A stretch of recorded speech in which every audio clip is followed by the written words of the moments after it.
Hello and welcome back to Mel the Bombshell.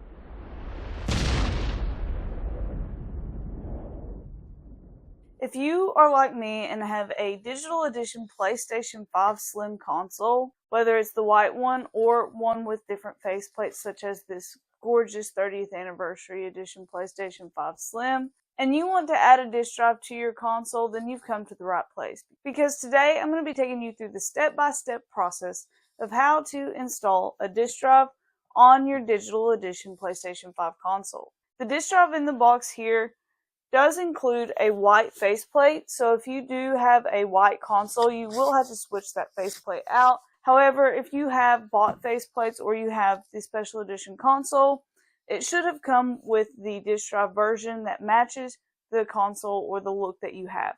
So in my case, instead of using the white faceplate included in this, I'll be using the gray 30th Anniversary Edition faceplate that was included in the digital edition bundle. However, other people may need to use the included one. Okay, so for this installation, what you're going to need is you are going to first need, of course, your console without the disk drive attachment on it.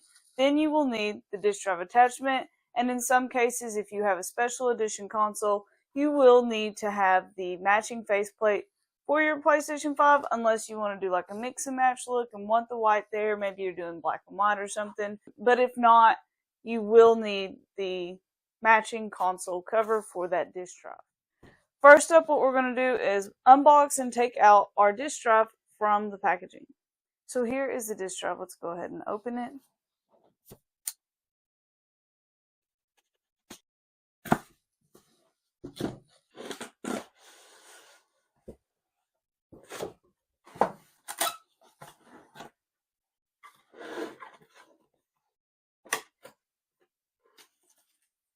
On top are the standoffs that match the disc cover rather than the diskless cover. You will need to have different standoffs for your console once you attach the disk drive.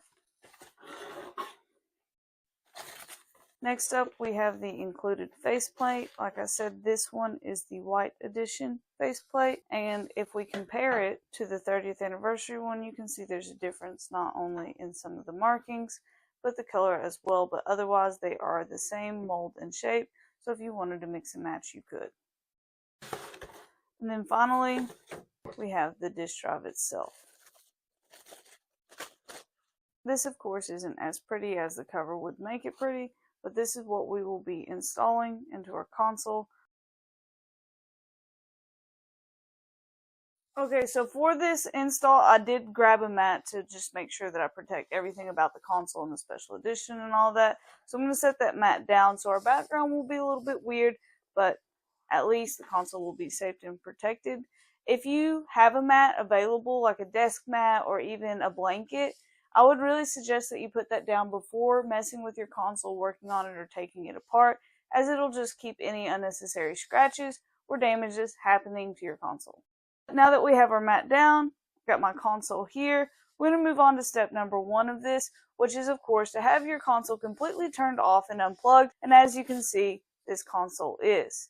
The next thing we need to do is we need to make sure that we have our standoffs removed. So if you have your console laying on its side like this, you will need to take off those plastic standoffs that you use to keep your console horizontal. In my case, I am going to take off this vertical stand that I have on the bottom just by undoing this thumb screw.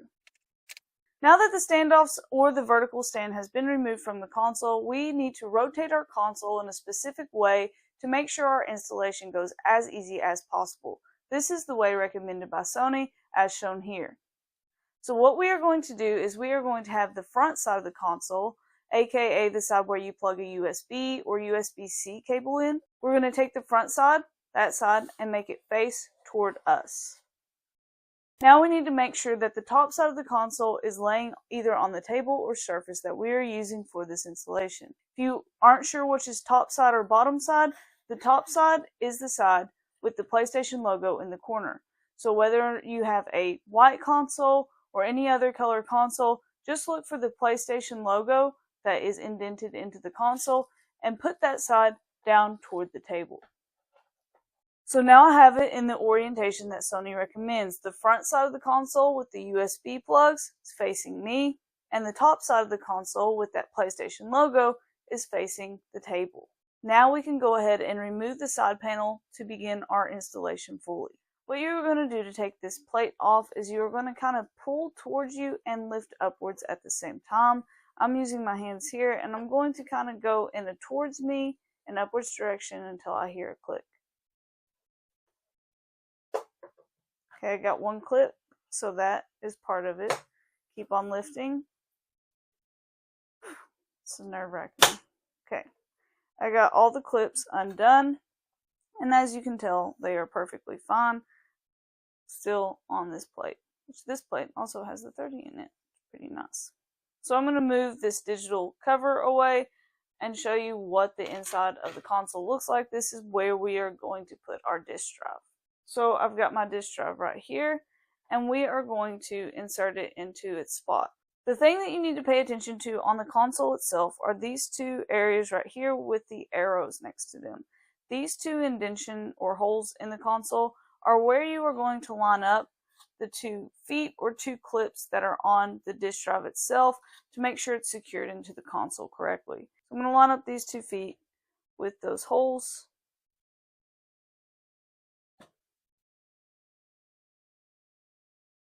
And slowly lower the disk drive into place. So I've got it in the correct area. Now I need to firmly press on the disk drive to completely secure the disk drive into place. Once you press down, you should hear a clicking sound, and once you hear that clicking sound, you know that the console disk drive is secured. I'm going to press down. It's a light clicking sound, and now our disk drive is secured into spot. And that is all we have to do to actually put the disk drive onto the console.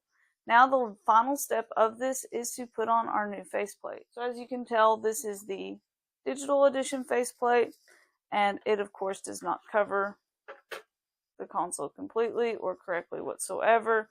So instead you're going to grab either the included faceplate or the faceplate that was included with your console, and you are going to line up the hooks on the back side, so the smaller side, to the 2 indentions on the console.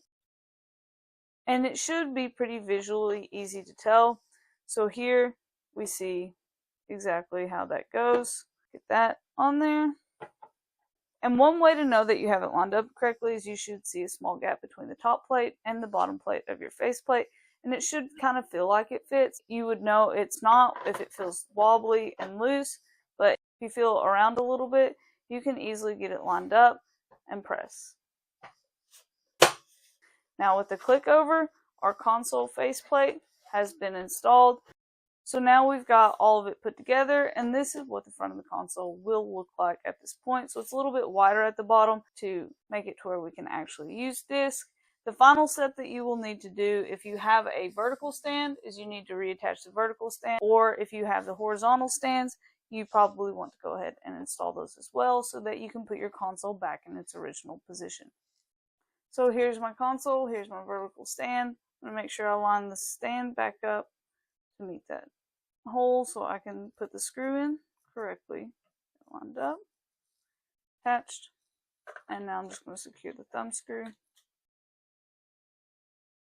And there you have it. So now as you can see, we have the disk drive installed, our vertical stand back on the console, and we are ready to do the final step of this process, which is to ensure that our installation and everything went just exactly as it should, and that the console can actually read disc, because it can be pointless if it couldn't read disc. So what you need to do for that is you need to grab your HDMI cable and your power cable, plug this sucker back into your screen, and power it on. Once you power it on, you should see an update that will sync the disk drive to your console and make it to where you can read disc. There will be a software update involved with that, just so that the system is ready to take on whatever you give it. So now that I've gotten everything installed, I will say it was way easier than I ever expected it to be. Sony made the installation of the disk drive super simple, with just matching up a couple of spots and pressing down. So I will say, if you aren't necessarily the most tech-savvy person, or you don't have a lot of hardware experience, this upgrade is going to still be really easy for you to do yourself. The most nerve-wracking part is taking off that faceplate, but as you can tell, these plates are really durable, and PlayStation and Sony give really good guides on how exactly you need to pull to take this off correctly. And now that we have the disc drive on the console, the look of the console itself is drastically changed. As you can tell, the bottom of the console is much heavier, much wider to accommodate for the disc drive size. However, I still find that the console is attractive. I think that the middle line being really slim is kind of weird with that drastic change in width when you get to the disc drive. However, I still think that the console is nice and attractive overall. If you found this installation tutorial helpful, please make sure you leave a like. And if you want to see more console and gaming content in the future, make sure you subscribe to Mel the Bombshell. And with all of that said, I hope that you all have a wonderful day, and I hope to see you all again soon here on Mel the Bombshell. Alright. Bye! プレイステーション